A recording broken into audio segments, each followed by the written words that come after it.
حضرت ابو امام ابو حنیفہ جن کے فتوے پر ہم چلتے ہیں، ان کے پڑوس میں ایک نوجوان رہتا تھا شراب، وہ شراب پی کے شور مچاتا اور زور زور سے گانے گاتا، اور یہ ضرور کہتا اضاعونی فای فتن اضاعوا لیوم کریہۃ وسادات صغر، میں آدمی تو بہت بڑا تھا پر لوگوں نے میری قدر نہ کی، بندہ تھا میں بڑے کم داؤں پر کسے میں نے پہچانیا نہیں۔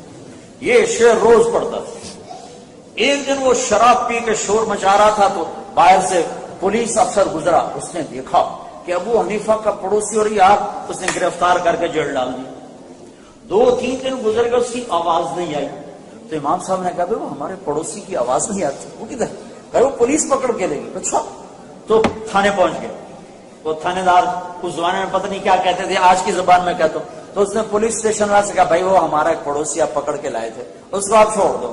کہا جی میں تو آپ کی وجہ سے پکڑ کے لاؤں کہ آپ اتنے بڑے عالم اور آپ کے پڑوس میں شراب پی کے شور مچاتا ہے؟ تو کہنے کہ بھائی میری وجہ سے پکڑا ہے، میری وجہ سے چھوڑ دو۔ کہا یہ چھوڑ دیتا ہوں۔ تو چھوڑ دیا، اس کو نکال کے لائے، کہنے کہ بھائی زمانے نے تیری قدر نہیں کی، میں نے تو کی نا تیری قدر۔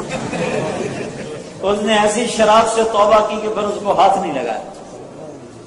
محبت، دین محبت سکھاتا ہے۔ میرے نبی نے پوچھا اسلام کا سب سے مضبوط عمل کون سا ہے؟ صحابہ نے کہا نماز، آپ نے کہا نہیں۔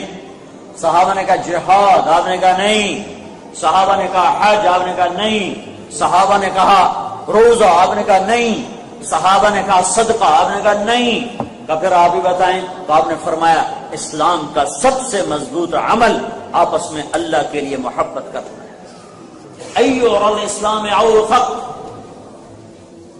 قالوا الصلاة قال لا، قالوا الجهاد قال لا، قالوا الصيام قال لا، قالوا الصدقة قال لا، قالوا الله ورسوله أعلم، قال إن اوثق عرى الاسلام الحب لله والبغض لله۔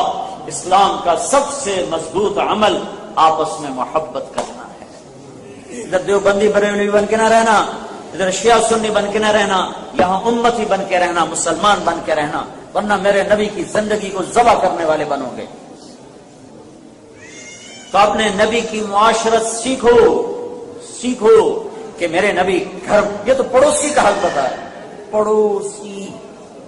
ایک یہودی کا جنازہ گزرا، آپ احترام میں کھڑے ہو گئے۔ یہ ہمارے اخباروں والے، پاکستان کا ازلی دشمن ہندو، پاکستان کا ازلی دشمن ہندو۔ ارے نہیں بے وقوف ہو، تم خود اپنے دشمن ہو، تم خود اپنے دشمن ہو۔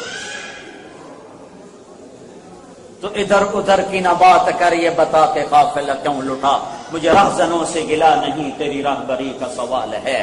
ہم نے خود اپنے پاؤں پہ کلہاڑی ماری۔ کسی کے پیٹ میں بھی درد ہو تو امریکہ کی سازش ہے۔ سارا پاکستان جھوٹ سے بھرا پڑا ہے، امریکہ کی سازش ہے۔ 90% لوگ نماز نہیں پڑھتے، یہ امریکہ کی سازش، یہ یہودیوں کی سازش ہے۔ 100% اولاد ماں باپ کی نافرمان ہے، یہ یہودیوں کی سازش ہے۔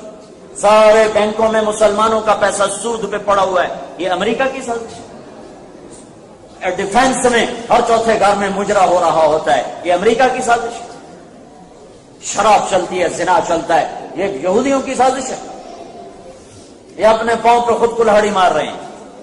قوموں کے سفینے اوروں کے ڈوبونے سے نہیں ڈوبتے، اپنے ہاتھوں سے ڈوبتے ہیں۔ 3 کام جو قوم کرے گی تباہ ہو جائے گی، 3 کام جو کرے گی آباد ہو جائے گی۔ جس قوم میں ظلم ہوگا، جس قوم میں جھوٹ ہوگا، جس قوم میں دھوکہ ہوگا، وہ قوم تباہ ہو جائے گی۔ جس فرد، مرد، عورت میں جھوٹ، ظلم، دھوکہ ہوگا، تباہ ہو جائے گی۔ جس قوم میں سچائی ہوگی، عدل ہوگا، دیانت ہوگی، فرد ہو یا مرد ہو، عورت ہو یا قوم ہو، انہیں کوئی زوال پہ نہیں لا سکتا۔ وہ عروج کی سیڑھیاں چڑھ کے رہیں گے، اللہ چڑھا کے رہے گا۔ میرا مسلمان بھائی بہن ظلم میں لتھڑا ہوا ہے، جھوٹ میں کالا ہو چکا ہے، دھوکے دینے کو تجارت سمجھتا ہے۔ میں کیسے کہوں کہ یہودی کی سازش ہے، امریکہ کی سازش ہے؟ میرے اپنے ہاتھوں کی کمائی ہے۔ میرا نبی پڑوسی کا یہ حق بتا رہا ہے، پڑوسی چاہے ہندو ہو، سکھ ہو جائے، اور 4 اہل سنت کے امام سب سے بڑا شخص جس کے فتوے پر آج بھی 50 کروڑ مسلمان عمل کرتا ہے، وہ شرابی کو چھڑا کے لا رہا ہے۔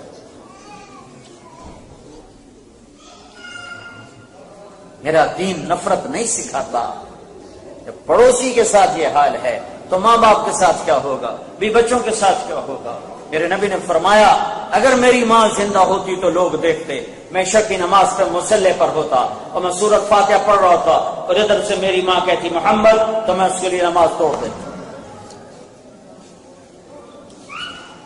یہ زندگی نبی سکھائے گا، اس کے لیے مدرسے قائم کرو جو تمہارے بچوں کو دین سکھائیں۔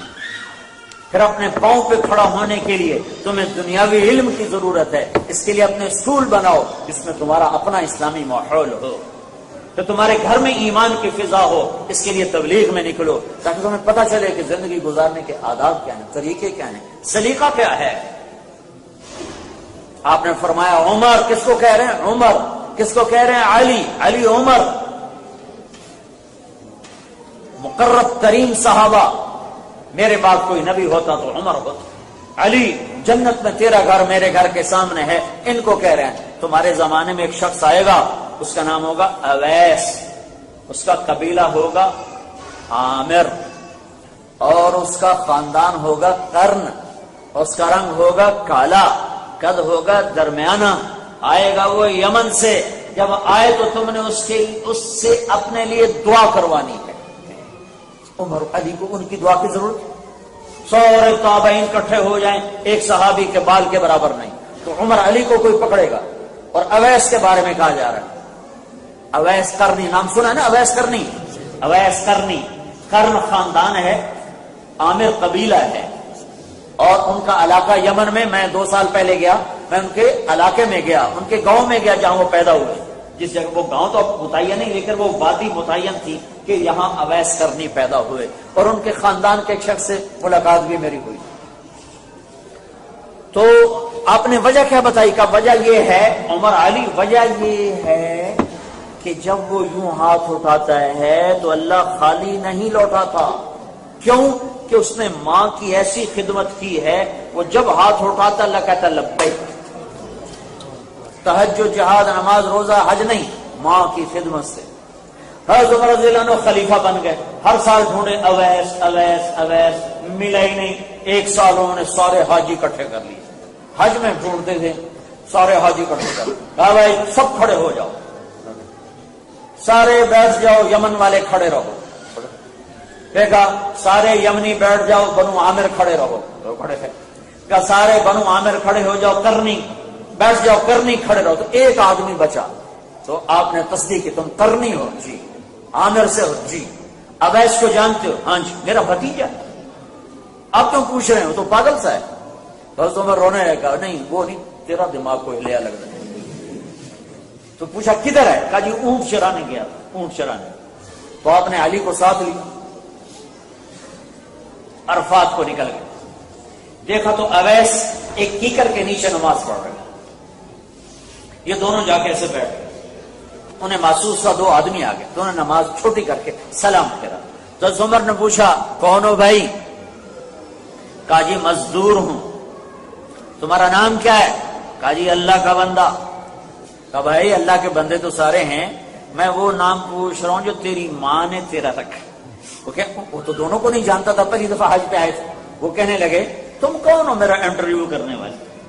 تو اس پر حضرت علی نے کہا اویس یہ ہیں امیر المومنین عمر، اور میں ہوں علی بن ابی طالب۔ پھر وہ ایسے ہلنے لگے، دونوں کو سلام کیا۔ اچھا اللہ کے نبی نے نشانی بتائی تھی کہ اس کی کمر پہ ایک نشان ہوگا سفید۔ تو عمر نے کرتا اٹھا کے دیکھا تو سفید نشان ہے۔ کہنے کے بچے دعا کر ہم دونوں کے لیے۔ وہ حضرت میں آپ کے لیے دعا کروں؟ میری اوقات ہے، میں تو آپ کے قدموں کی خاک نہیں، میں کیسے کروں؟ کر۔ کیوں؟ کہ اللہ کے نبی نے کہا تھا، اللہ کے نبی نے فرمایا تھا کہ ماں کی خدمت کر کے اویس اس مقام پہ پہنچ چکا ہے، جب یوں کہتا ہے تو اللہ لبیک کہتا ہے۔ عمر علی جیسے سے دعا، اللہ کی قسم عمر علی کو اویس کی دعا کی ضرورت نہیں تھی۔ اللہ آگے دیکھ رہا تھا، اللہ کے نبی آگے دیکھ رہے تھے کہ یہ امت ماؤں کو کیسے ذلیل کرے گی۔ تو اللہ کے نبی نے یوں ادنا کا پابند کیا اعلیٰ کو، تاکہ پیغام آگے جائے کہ ماؤں کی خدمت چھوٹوں کو بھی بڑا کر دیتی ہے، ادنا کو بھی اعلیٰ کر دیتی۔ پھر ایک اور حدیث میں آپ نے فرمایا لوگ جنت میں چلیں گے، اویس بھی چلے گا۔ جب جنت کے گیٹ پر آئیں گے تو اللہ تعالیٰ فرمائے گا باقی اندر چلے جاؤ، اویس کو روک دو، تو اویس رک جائیں گے اور ڈر جائیں گے، یا اللہ ایک ہی بڑی بوئے تھے آگے پیچھے، تو اللہ تعالیٰ فرمائیں گے پیچھے دیکھو، تو اویس پیچھے دیکھیں گے تو سب مجرم کھڑے ہوں گے، دوزخ والے کھڑے ہوں گے، تو اللہ تعالیٰ فرمائیں گے تو نے مجھے خوش کیا تھا اپنی ماں کی خدمت سے، یہ دوزخ والے کھڑے ہیں تو ایسے اشارہ کر، جس کا تو اشارہ کرے گا آج تیری تو خیر لاکھوں آدمیوں کو جنت میں ڈالوں گا۔ پیچھے کیا ہے؟ وَقَضَىٰ رَبُّكَ أَلَّا تَعْبُدُوا إِلَّا إِيَّاهُ وَبِالْوَالِدَيْنِ إِحْسَانًا، کیا زندگی بتائی۔ اما يبلغن عندك الكبر احدهما او كلاهما فلا تقل لهما اف ولا تنهرهما وقل لهما قولا كريما واخفض لهما جناح الذل من الرحمه وقل رب ارحمهما كما ربياني صغيرا۔ کیا میرے رب نے ماں باپ کا حق بتایا۔